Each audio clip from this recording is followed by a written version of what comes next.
I've got to say, having sat through this debate, this is actually, as a new member of the House, this has actually been a very, very strange week to be in the House of Commons. It's the first time that I've felt quite a lot of emotions. And I think sometimes, as members of Parliament and the public will watch these kind of debates and they'll see us, slinging mud at each other over the chamber, but you can't help but be moved by some of the incredibly personal speeches that people have shared today. And I think it does remind people watching this that we are all human beings after all as well. And some of the really deeply personal stories that people have shared, I've been a real privilege actually to sit through this today. Like other members, I want to pay tribute to the noble Baroness Gill for her bravery in the moving speech that she made in the Lords. I know that when we watched that, I think most of us were moved to tears at that. So I'm really glad that she's here today.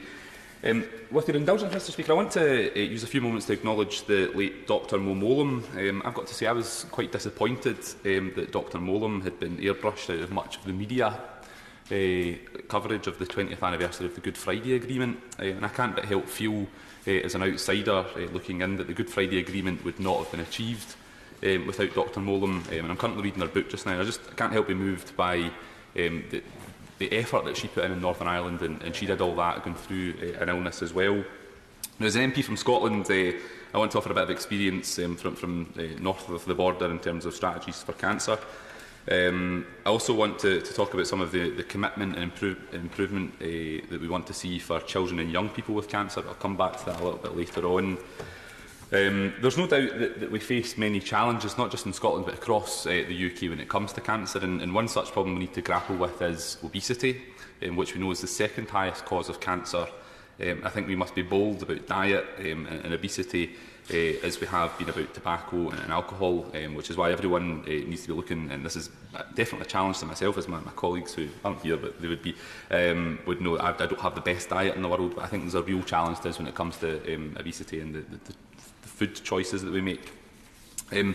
I think we also need to channel some of that into when it comes to free school meals and things like that as well, the choices that children make, because sometimes I think when we think of cancer, we think that it's just bad luck, it's just something that comes to you, but actually there are things that we can do to try and avoid it. One of the other issues I want to talk about is advertising junk foods. We know that advertising junk food harms people, it puts pressure on the NHS, other public services and our economy. And there is clear evidence of the need to curb the marketing of food and drink that is high in fat, salt and sugar. And it shows us that a large number of 11 to 18-year-olds have seen television adverts for these foods. And it also shows that nearly half of respondents have made a purchase based on the marketing that they've seen in those previous days. And I think it's clear that banning these adverts, not only during children's programming, but we need to look at that for under-16s as well. Because I think if we're serious about tackling obesity and reducing the prevalence of conditions like type 2 diabetes, we need to make it as easy as possible for young people to eat healthily and have good diets. And that means seriously looking at the marketing of unhealthy food and drink and reducing their exposure to such advertising and TV. But before I conclude, I want to briefly turn the issue of cancer in young people. We know from Click Sargent that every year around 4,000 children and young people are diagnosed with cancer in the UK, and that means that every day, Mr Speaker, 11 children and young people hear the news that they've got cancer. Every week, 10 children and young people die of cancer in the UK, and cancer is the most common fatal disease for teenagers and young adults in the UK. And that's why the research in 2016 found that young cancer patients often have a long and very difficult route to diagnosis, which they felt had a detrimental impact on their treatment and experience.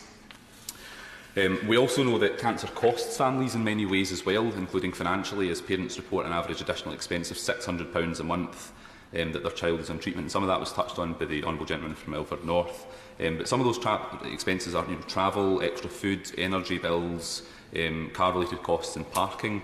And families are travelling over 440 miles per month on average to access treatment for their children.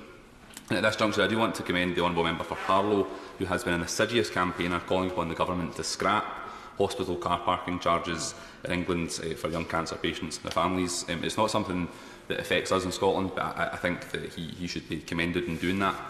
I think today we've had a good debate. It's been a very moving debate. I'm sure we'll all return to this subject again, hopefully with more progress. But I want to close by thanking the Honourable Lady from Croydon Central for giving us the opportunity to discuss this hugely important topic. But above all, I want to thank the noble Baroness Jowell for joining us here today. I think we are all the richer for having her with us.